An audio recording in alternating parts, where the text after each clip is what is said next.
Welcome to my channel big literature. Clearing in the sky story outline हम पढ़ चुके हैं। स्टार्ट करते हैं इनके एमसीक्यूज बेस्ड ऑन सिनोनिम्स। याद रखिए we have to find the correct option. These options are simple but tricky. ये ऑप्शन मुश्किल नहीं होती, लेकिन इनको चूज करने के लिए कुछ बातों को माइंड में रखना जरूरी है। एक बातें अगर आप ध्यान में रखें तो आप आसानी से सही ऑप्शन चूज कर सकते हैं। मल्टीपल चॉइस क्वेश्चन के लिए सही ऑप्शन चूज करने के लिए कुछ टिप्स हैं, कुछ ट्रिक्स हैं और कुछ रूल्स हैं।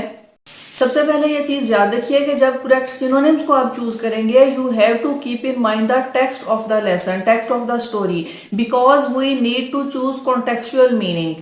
आपको पता होना चाहिए कि what is contextual meaning. Contextual meaning का वो मतलब है कि ये वर्ड हमें इस टेक्स्ट में क्या मीनिंग देता है, इसका सही मीनिंग और सही मफहूम क्या है। बिकॉज सिनोनिम को चॉइस करते हुए हम उसका मीनिंग और मफहूम चेंज नहीं कर सकते। हमें ऐसे सिनोनिम को चूज करना है, ऐसा वर्ड चूज हम करेंगे जो उसके करीब तीन और सही मीनिंग प्रोवाइड करेगा। मीनिंग चेंज नहीं होना चाहिए। और कॉन्टेक्चुअल मीनिंग का मतलब भी यही है कि एक वर्ड एक कॉन्टेक्स्ट में एक मखसूस मीनिंग देता है। इसे एक सिंपल सी एग्जांपल से आप समझिए। अगर हम ये कहते हैं I want to change my plan, तो यहाँ चेंज का मीनिंग है तब्दील करना। लेकिन यही बात आप अगर किसी शॉपकीपर से पूछते हैं कि do you have some change, तो यहाँ हम चेंज का मीनिंग ये ले रहे होते हैं कि स्मॉल अमाउंट ऑफ मनी, कुछ छोटी रकम, छोटे रुपए या कॉइन्स।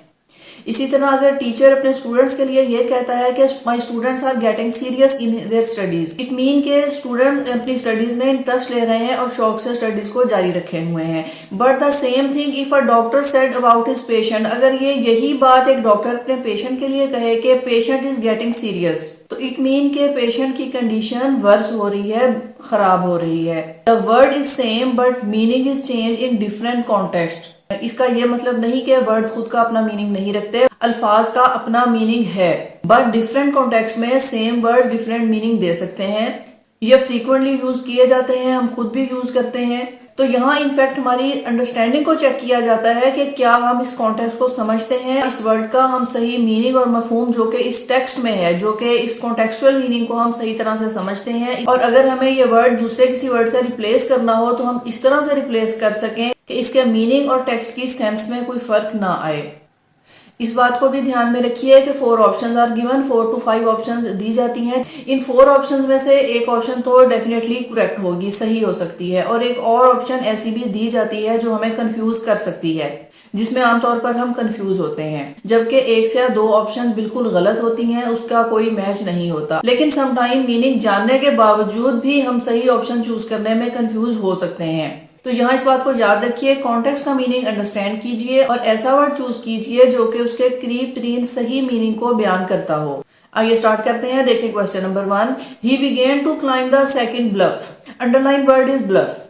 अब आप यहाँ इसका अगर लिटरल मीनिंग देखें, यानी कि वर्ड्स का मीनिंग देखें, तो हो सकता है कि आपको ब्लफ का मीनिंग कोई चट्टान या चोटी मिले। बट यहाँ कॉन्टेक्स्ट में इसके मीनिंग को अगर आप समझें तो यहाँ सेकंड ब्लफ मीन दूसरी चढ़ाई, के अब उन्होंने दूसरी चट्टान पर चढ़ाई शुरू कर दी थी।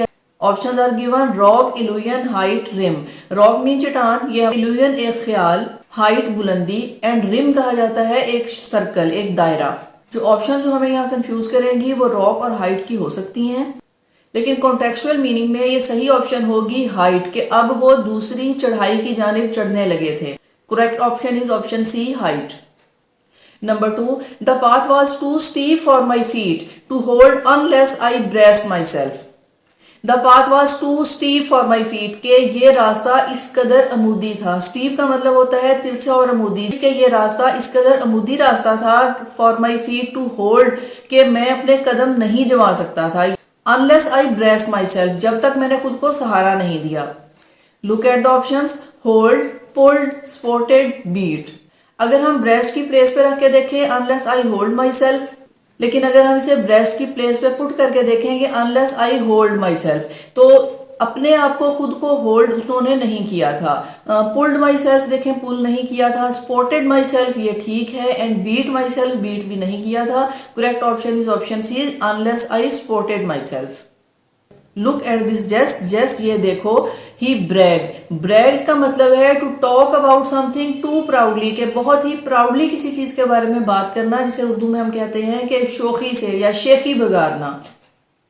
Options are given, shouted, glared, broke in, boasted. Shouted mean चिल्लाना, तो चिल्लाना इसका मीनिंग नहीं है। ग्लेयर्ड मीन देखना, देखने का मीनिंग यहाँ नहीं है। ब्रोक इन का मतलब है अचानक से फट पड़ना, ये भी नहीं हो सकता। एंड बोस्टेड, बोस्टेड इसे कहते हैं कि किसी बात को बढ़ा चढ़ा के पेश करना, बात को बढ़ा चढ़ा के पेश करना, शेखी के अंदाज में बात करना। Correct option is option D, boasted. Question 4, I saw a clearing in the heart of this wilderness. Underline word is wilderness.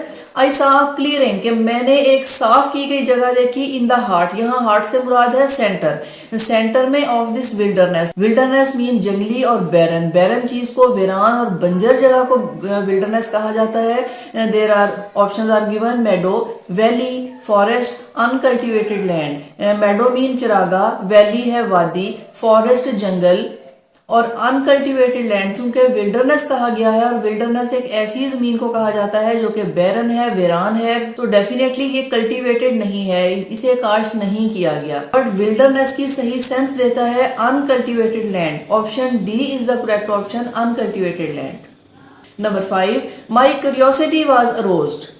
मेरा तजस्सुस बढ़ चुका था। क्यूरियोसिटी, क्यूरियोसिटी है कुछ जानने का शौक, तजस्सुस। Options are given, happiness, excitement, suspense, interest. हम क्यूरियोसिटी को हैप्पीनेस या एक्साइटमेंट नहीं कह सकते, यानी कि वो कोई जोश या हैप्पीनेस नहीं थी। और सस्पेंस कहा जाता है एक कश्मकश को।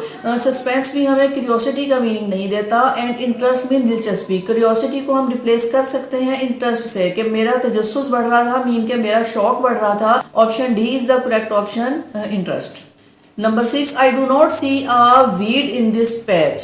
पैच मीन वो टुकड़ा, जमीन का वो टुकड़ा, और वीड कहा जाता है ऐसी जड़ी बूटियां, जंगली जड़ी बूटियां जो कि खुदरो हैं, फालतू हैं, और कल्टिवेटेड लैंड और कल्टिवेटेड प्लांट्स को खराब करती हैं। They are called weed.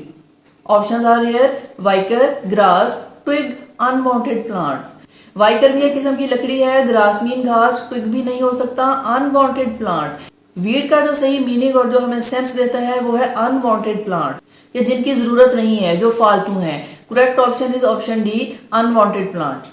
Number 7, there was a rim of shadow over the rows of dark stalwart plants.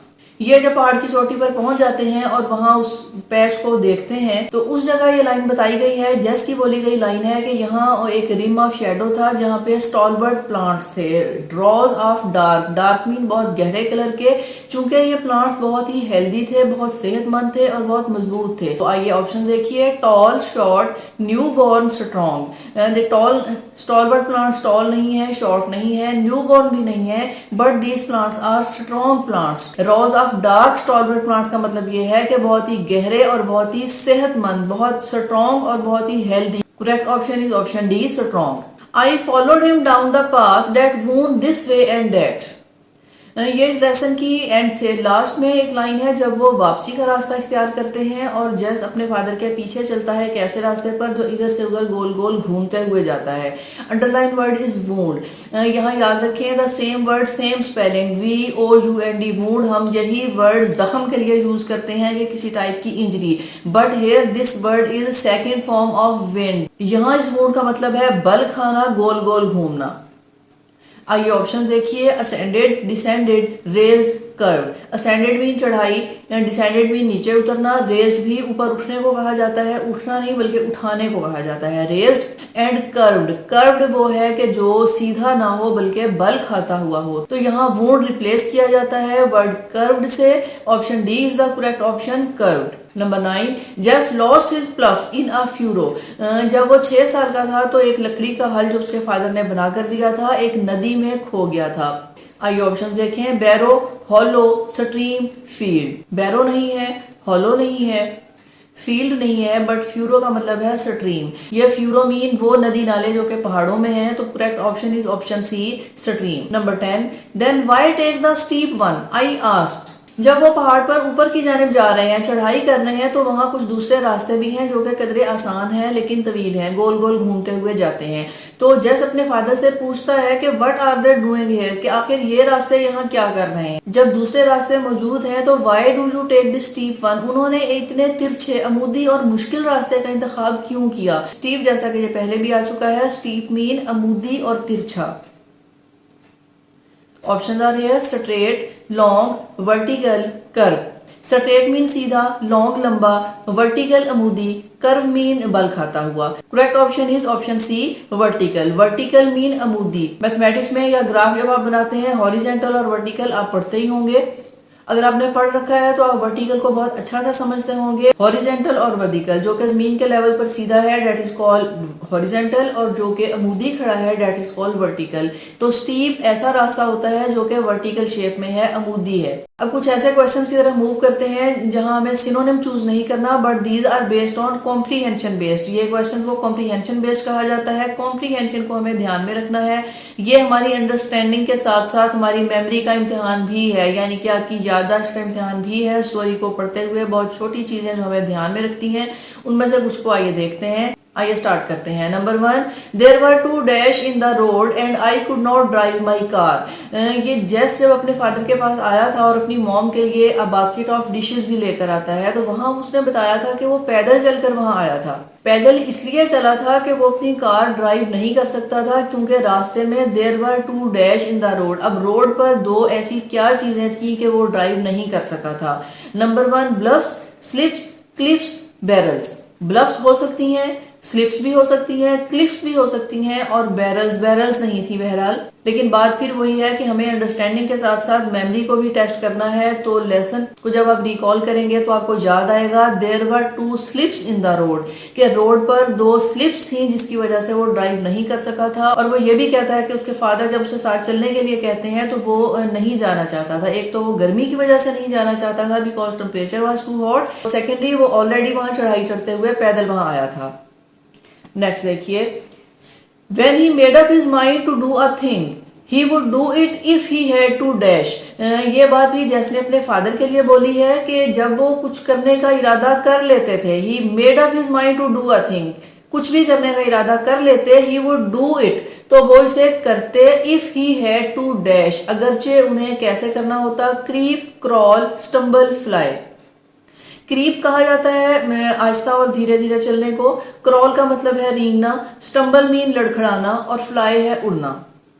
तो टेक्स्ट में जो हमें दिया गया है वो वर्ड है क्रॉल, कि अगरचे उन्हें क्रॉल करते हुए, रेंगते हुए जाना होता, रेंगते हुए घुटनों के बल चलते हुए भी अगर उन्हें जाना होता तो वो करके ही दम लेते। नेक्स्ट देखिए, Many of the trees were 60 feet tall and the wild dash had matted their tops। वो जो दरख्त थे वो तकरीबन 60 फीट टॉल थे, 60 फीट लंबे थे। And the wild dash had matted their tops, के उनकी टॉप्स को मिला रखा था, ज्वाइन कर रखा था। किस चीज ने, वाइल्ड डैश। अब ये क्या ऐसी चीज थी, वाइल्ड ब्रांचेस। वाइल्ड ब्रांचेस नहीं होती, वाइल्ड फ्लावर जी, उनकी टॉप पर वाइल्ड फ्लावर्स भी हो सकते थे। वीड्स, वाइल्ड वीड्स हैं, लेकिन वीड्स टॉप पर नहीं जाएंगी, वीड्स जमीन पर ही रहती हैं। वाइन्स, वाइन्स कहा जाता है अंगूर की बेलें, जंगली अंगूरों की बेलें। ये दरख्तों को इस तरह से अपनी लपेट में ले लेती हैं कि ये इनके टॉप्स को मिला सकती हैं। Correct option is option D, vines. Next one, what did the old man cut with his pocket knife. उसने अपनी पॉकेट नाइफ से क्या कट किया था। जब वो ऊपर जा रहे थे रास्ते में, तो रास्ते में एक जगह रुकते हुए तो जेस के फादर अपनी पॉकेट नाइफ से कुछ कट करते हैं जिसे वो धूप से बचने के लिए यूज करते हैं, यानी कि वो धूप से बचने के लिए साया करते हैं। तो ये क्या चीज थी, स्टिक, सॉइल, ग्रास, अल्फाल्फा। स्टिक नहीं थी, सॉइल नहीं थी, ग्रास भी नहीं थी, बल्कि ये अल्फाल्फा था जो कि उन्होंने अपनी पॉकेट नाइफ से कट किया था और उसको यूज किया था। Option D is the correct option, अल्फाल्फा।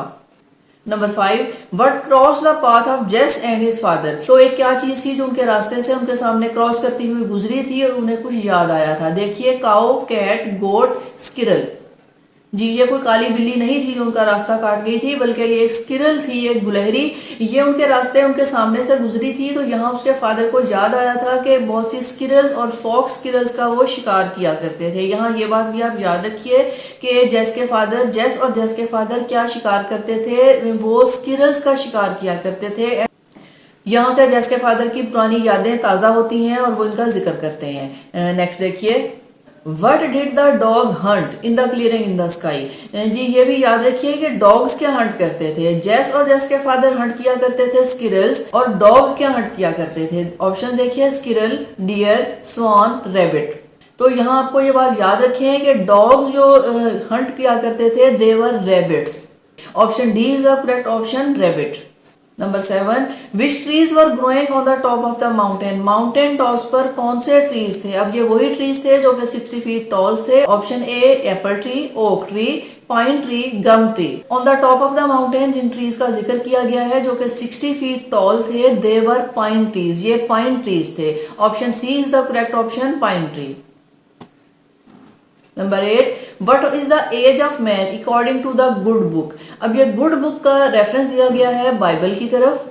कितना अरसा इंसान को इस दुनिया में, इस जमीन पर रहने की इजाजत दी गई है और ये एज कितनी बताई गई है। ऑप्शंस आर गिवन 40, 50, 60 और 70। तो 70 years age with reference to the good book is told here. इस लेसन में जेस के फादर जिस एज का जिक्र करते हैं गुड बुक के रेफरेंस से, डेट इज 70 ईयर्स।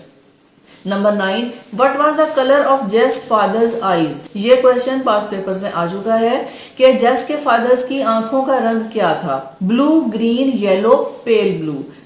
ब्लू या ग्रीन था या फिर येलो या पेल ब्लू। तो जेस के फादर की आंखों का जो कलर था वो था pale blue. Pale blue colour था जेस के फादर का। Option D is the correct option.